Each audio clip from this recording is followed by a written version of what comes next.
Eu li 53 livros e hoje eu selecionei os 10 melhores para te mostrar dentro de 4 categorias: negócios, marketing, desenvolvimento pessoal e ficção. Eu tenho certeza que se no próximo ano tu ler pelo menos metade desses livros, o teu conhecimento sobre cada uma dessas áreas vai crescer muito, porque o que está dentro desses livros aqui é de uma sabedoria inigualável. Então bora com tudo começar essa lista e vamos começar por negócios.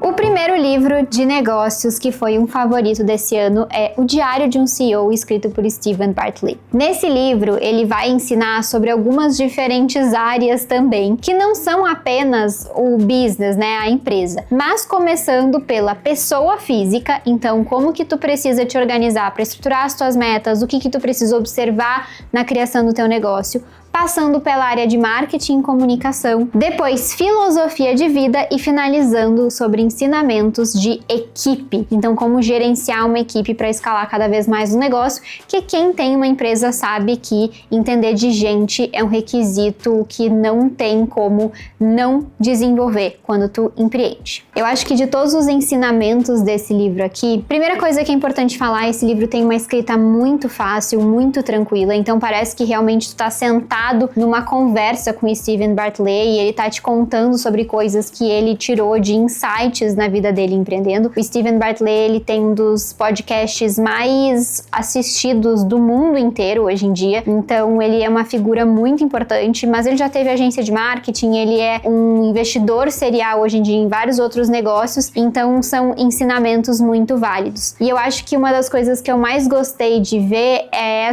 todos esses lados do Steven, né? Então dá pra ver que ele é um cara que cuida muito de si mesmo, então valoriza muito esse investimento pessoal, mas ele também é um cara que se preocupa com a equipe, ele se preocupa com ter uma cultura forte e se preocupa também com a parte de comunicação e essa habilidade de marketing, que foi uma das que mais fez ele prosperar tanto nos últimos anos. Eu recomendo muito esse livro para todo mundo que quer ter uma visão mais 360 de cada uma dessas áreas e com certeza foi um dos preferidos de 2025 e vai ficar aí na minha memória pelos próximos anos.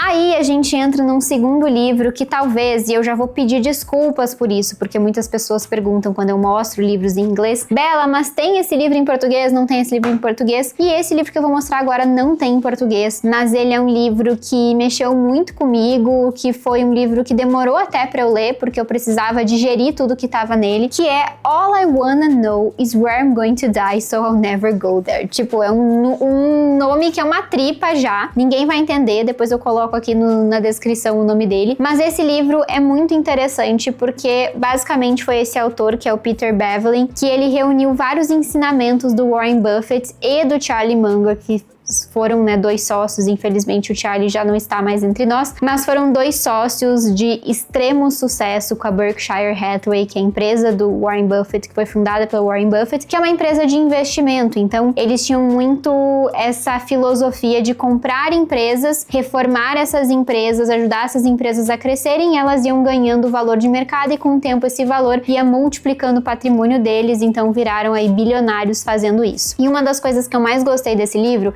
é justamente que ele é escrito em forma de conversa. Então é como se tivesse ele chama aqui de librarian, né? Então é um bibliotecário que está sentado com o Munger e com o Buffett e eles conversam ali sobre as filosofias de vida de ambos e o que eles sempre seguiram durante a vida deles para passar para as pessoas. Então ele é um livro muito, muito rico em termos de ensinamentos de pessoas que tiveram muito sucesso, um sucesso altíssimo, né, muito fora da média. E eu acho que uma das coisas que eu mais peguei desse livro, primeiro, como investimento está conectado com negócios, que está conectado com comportamento humano, que se conecta com marketing, como as coisas são como uma teia que se conectam tão fortemente. E segundo, acho que tem algumas filosofias de vida do Warren Buffett que são muito interessantes. Então ele é um cara que, mesmo bilionário, ele vive na mesma casa de quando ele não tinha nada e que nunca mudou a própria essência por conta do dinheiro. E existem algumas coisas que ele faz, por exemplo, ele diz que ele não fecha um contrato com uma pessoa que ele não teria coragem de fazer um contrato.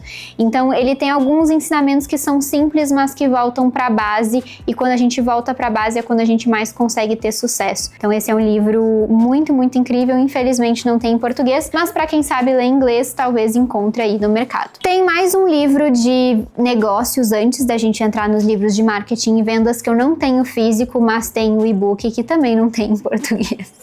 Vão começar a me xingar nos comentários aqui, mas ele chama Never Enough, que é o livro de um outro bilionário que compartilha a experiência dele criando diversas empresas e depois vendendo algumas dessas empresas, e ele fala o que foi mudando na vida dele, como que ele construiu cada uma dessas empresas, como que ele viveu nesses períodos, então muitos desafios que ele teve na construção das empresas dele. E eu acho que uma das coisas que mais ficou presente nesse livro foi, primeiro, como muitas vezes não é a primeira empresa que a gente cria que é a empresa que desponta e que vai ser a empresa que vai mudar a nossa vida, mas aquela primeira empresa, ela é muito importante na construção do nosso resultado, na construção da nossa... do nosso sucesso como empresários. E a segunda coisa também foi a humildade dele. Então é um cara que também tentou se manter o máximo humilde possível, que nunca gastou acima do que ganhava, que não se deslumbrou com as coisas e que se tornou também um bilionário, mas sempre de uma forma vivendo dentro da capacidade dele. Então isso realmente me chamou muita atenção. Bora então entrar na nossa parte de marketing e vendas. E aqui tem 2 livros que eu quero falar e eu vou te dizer, pra tua alegria, que os 2 livros têm em português. Eu vou mostrar a versão em inglês porque eu gosto de ler a versão no idioma que ela foi escrita, mas tu pode buscar aí depois também o nome dos livros, a gente vai deixar linkado aqui embaixo pra tu encontrar todos esses livros. O primeiro livro que eu li, que eu amei, 5 estrelas, super favoritado, absolutamente tudo que tá dentro desse livro é um mega manual de negociação, é Never Split the Difference.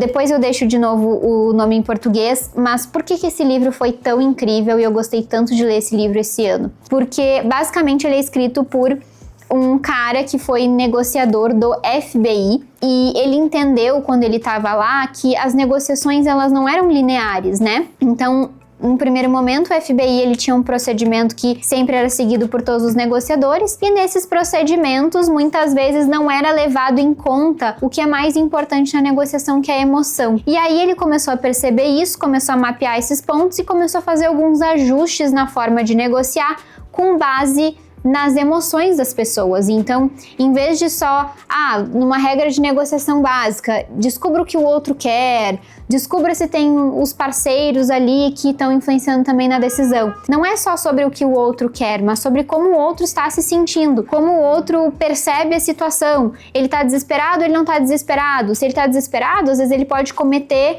ações que levam a mais risco para a pessoa que está sendo resgatada. Então, são vários micro ensinamentos aqui dentro que são muito interessantes e eles te devolvem o poder dentro de negociações. Negociações são sobre encontrar ali um ponto em comum entre os dois lados. E se a gente não entende que tem uma parte humana e emocional nisso, a gente acaba perdendo uma negociação porque a gente acha que tudo é sobre o 1 mais 1 igual a 2, e não é. E aí a gente entra no nosso próximo livro de marketing, que é As 22 Leis Imutáveis de Marketing. Esse é um livro que é bastante antigo, bastante clássico, mas que eu só li esse ano, e ele traz vários ensinamentos que realmente, leis que realmente não mudam dentro do marketing. Então assim, ele não é um livro que é super prático, do tipo, deixa eu ler esse livro aqui, eu já vou sair fazendo marketing, e eu vou revolucionar o marketing da minha empresa, e ele vai me dar um passo a passo para como eu deixo meu marketing melhor. Ele não é esse tipo de livro, ele é um livro que cria mais base, mais conceitos e algumas leis e até alguns gatilhos que a gente vive e que muitas vezes a gente não leva em consideração. Então acho que existe uma parte muito prática do marketing, mas também existe uma parte de marketing que é sobre percepção, sobre posicionamento, sobre como as outras pessoas enxergam a gente. E entender essas leis que estão aqui, essas 22 leis, é dominar essa outra parte que às vezes é um pouco mais intangível e as pessoas não têm essa percepção. Então, por exemplo, se eu te falo assim, o meu treinamento hoje tá de 60 mil reais por 30 mil reais. Talvez nesse primeiro momento tu fale assim, nossa, que demais, eu vou comprar. Realmente a Bela tá liquidando, tá fazendo uma promoção promoção, eu vou lá e vou pagar isso. Só que o que isso vai criar na tua cabeça? Uma percepção de valor sobre aquilo que eu vendo com base no desconto que eu dei. Então, o que começa a acontecer? Eu começo a reforçar que desconto é uma prática da minha marca. E aí, quando eu reforço que desconto é uma prática da minha marca, muitas vezes eu deixo ela atrelada a isso, e isso pode não ser positivo, porque cria uma percepção base. Então, alguém pode falar, faz desconto agora, faz Black Friday para vender mais, mas talvez o que isso vai impactar daqui a 1, 2, 3, 4, 5 anos na tua marca. Então, isso é mais o que esse livro discute. Qual é o impacto real que as ações que tu faz hoje podem trazer para tua marca ao longo de muito tempo. E aí não seria um vídeo de leituras de Bella Franceschini se a gente não tivesse livros de desenvolvimento pessoal. Então, obviamente, eu li alguns livros de desenvolvimento pessoal esse ano, se não me engano foram 10. Foram 24 romances, 10 livros de business e 10 livros de desenvolvimento pessoal, e eu selecionei os 2 melhores para vocês. O primeiro livro é um livro que é pouquíssimo falado, mas ele é um dos livros que mais embasou métodos de desenvolvimento pessoal em todo o mundo. Ele chama Espaço das Variantes em português. Ele é escrito por um autor russo, Vadim alguma coisa, vou deixar na tela aqui também, mas ele é um livro que traz alguns conceitos, de novo, não são práticos, são muito mais abrangentes, e a gente vai entendendo como o mundo funciona, encaixando isso na nossa realidade, mas ele traz alguns conceitos sobre como a sociedade funciona. Então vou dar um exemplo de um conceito que ele traz, que é o conceito do pêndulo. O que é o conceito do pêndulo? A ideia é que a sociedade ela funciona como pêndulos. Então, lugares em que algumas coisas estão sendo mais faladas, em que as pessoas estão se juntando mais num determinado assunto, cria um pêndulo. E toda vez que tu tá muito próximo de um pêndulo, tu fica cego para situações ao teu redor. Então, vamos pegar como exemplo política, esquerda e direita. Existe um pêndulo que transita entre esses 2 pontos. A cada X anos, a gente sabe que a sociedade sai de uma sociedade mais de esquerda para uma sociedade mais de direita, e o contrário também acontece. E toda vez que a gente se envolve com esse pêndulo da política, a gente começa a ficar cego para outras situações da nossa vida e começa a perder energia para esses pêndulos. E qual que é a ideia da teoria dos pêndulos? Que os pêndulos usam energia para viver. Então não existiria toda essa comoção e todas essas questões muitas vezes que acontecem na internet se os pêndulos não se alimentassem da energia das pessoas. E quando tu entra num pêndulo, tu joga a tua energia para esses pêndulos e tu tira energia daquilo que poderia trazer resultado para ti. Então o que ele fala nesse livro? Em uma das teorias, que a gente precisa evitar pêndulos. Então evitar estar nessas polarizações excessivas, porque essas polarizações só existem porque roubam a nossa energia. Então tem várias outras teorias dentro desse livro que são muito interessantes. Eu recomendo muito a leitura para quem gosta de se aprofundar em desenvolvimento pessoal, mas esse é um livro que me surpreendeu muito em 2025, e com certeza ele tem volume 1, 2, 3, acho que até o 5. Eu com certeza vou colocar na minha meta ler em 2026 os outros volumes, porque realmente ele aprofunda em coisas que eu já tinha visto outras pessoas falando, mas hoje eu percebo que elas derivaram desse livro. E aí a gente entra em um outro livro que talvez seja bem diferente desse que eu acabei de falar, mas que eu também gostei muito, que é Let Them Theory. Eu acho que em português é a teoria Deixa Pra Lá, talvez, mas eu sei que esse livro já lançou em português. A autora é Mel Robbins. Eu tenho certeza absoluta que tu já viu ela em algum TikTok, em algum Reels de Instagram, porque ela faz podcast, ela é bem conhecida, e ela trouxe essa teoria Deixe Pra Lá, que é uma teoria muito simples, muito prática, mas que a gente ainda tem muita dificuldade de seguir no dia a dia, que basicamente é parar de se preocupar com coisas que não estão no nosso controle, que não dizem respeito a gente e que talvez não façam sentido pra nossa vida mesmo. Então, nesse livro ela vai aprofundar nesse assunto e vai olhar para essa abordagem em várias áreas da vida. Às vezes a gente pensa assim, nossa, mas por que eu vou ler esse livro se eu já entendi a teoria que a Bella falou em 2 minutos? Mas ela traz recursos também pra gente exercitar isso cada vez mais, e eu gostei muito de ler esse livro. Ele é um livro muito fácil de ler, muito simples, ela tem uma linguagem que também parece uma conversa, então recomendo muito The Let Them Theory.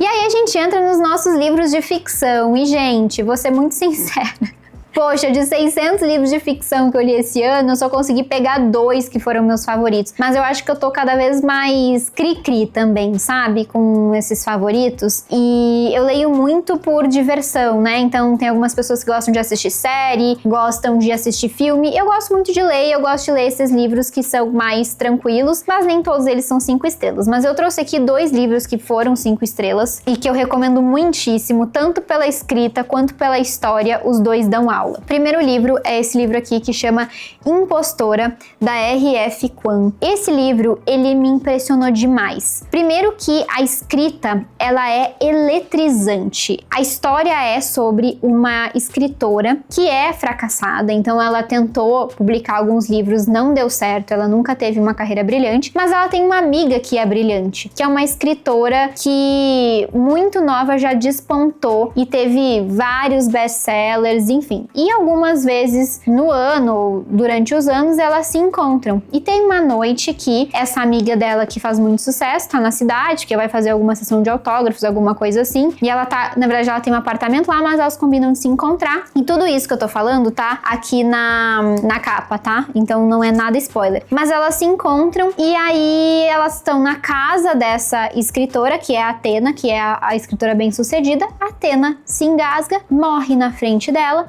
E ela entra em pânico e fala, meu Deus, o que aconteceu? Só que aí ela lembra que a Athena tinha levado ela para o escritório e mostrado que ela estava escrevendo um novo manuscrito. E esse novo manuscrito tinha recém-finalizado. O que ela faz? Ela rouba esse manuscrito, manda para um agente e publica no nome dela. Então, toda a história gira em torno desse sentimento dela de ser uma impostora, e sou uma impostora e não sou uma impostora, estou fazendo algo errado, aí alguém vem tentar desmascarar ela. Enfim, é uma história que realmente é muito eletrizante, porque a gente fica nervoso com as coisas que vão acontecer. Ao mesmo tempo, é uma história que nos dá muitos ensinamentos e muitas reflexões. Então, a gente fica refletindo sobre essas coisas, e eu acho que, principalmente em tempos de rede social, em que as pessoas copiam tanto as coisas dos outros, em que as pessoas roubam tanto as coisas dos outros, eu acho que é uma reflexão que muitas vezes é pertinente da gente se fazer. Então eu gostei muito dessa leitura, muito mesmo. Foi um livro que, assim, eu devorei, e ele é muito fácil de ler também. É uma leitura que vai e flui muito rápido, então foi um 5 estrelas, o Impostora. E o segundo livro de ficção que eu trouxe aqui pra gente encerrar essa sequência de leituras foi o Atmosfera. A Taylor Jenkins Reid já é uma das minhas autoras preferidas de todos os tempos. Ela é uma autora que escreve personagens fictícios que parecem muito reais. Quem já leu algum livro dela vai saber. Daisy Jones and the Six, Os Sete Maridos de Evelyn Hugo, Carrie Souto está de volta. Então são todas personagens que são extremamente reais, mas que são fictícias. Então em Daisy Jones and the Six ela mostra ali uma banda, né? Uma suposta banda. E eu lembro que lendo aquele livro eu procurava na internet, gente, que banda é essa? Quais são essas músicas? De tão real que é a escrita dela. Em Atmosfera não é diferente. Esse é um livro sobre uma mulher que tem o sonho de ser astronauta, e a gente vai acompanhar toda essa trajetória, vai dar certo, não vai dar certo, algumas missões, e ele é um livro que alterna entre presente e passado. Então a gente vai descobrindo coisas ao longo do livro junto com os personagens. E é muito legal isso, porque alternar entre o passado e o presente nos deixa curioso pra saber o que vai acontecer, porque tem vários momentos nesse livro que tu fala, tá, e agora? Aí volta pro passado, e tu fala, tá, e agora? E volta pro futuro. Então é um livro que se desenrola, assim como todas as outras obras da Taylor Jenkins Reid, que pra mim é muito genial. Ele se desenrola de uma forma muito natural, muito legal, e que faz todo sentido para quem gosta de ficção, para quem gosta de histórias que parecem reais. Então eu recomendo muito. No final desse livro eu chorei bastante. Então, assim, é um livro que a gente se envolve muito, muito, muito mesmo com os personagens, com tudo, e eu indico muito pra quem quer uma ficção legal. Pegue esse livro, vai valer a pena. E assim nós encerramos os meus 10 favoritos de 2025. Eu tenho certeza que 2026 vai trazer muitas outras leituras boas. Já conta aqui nos comentários se tu gosta desse tipo de vídeo. E eu também quero saber o teu preferido de 2025, se tu leu aí algum livro muito bom, para eu poder adicionar na minha lista e já saber o que ler no próximo momento. Um beijão e até o próximo vídeo.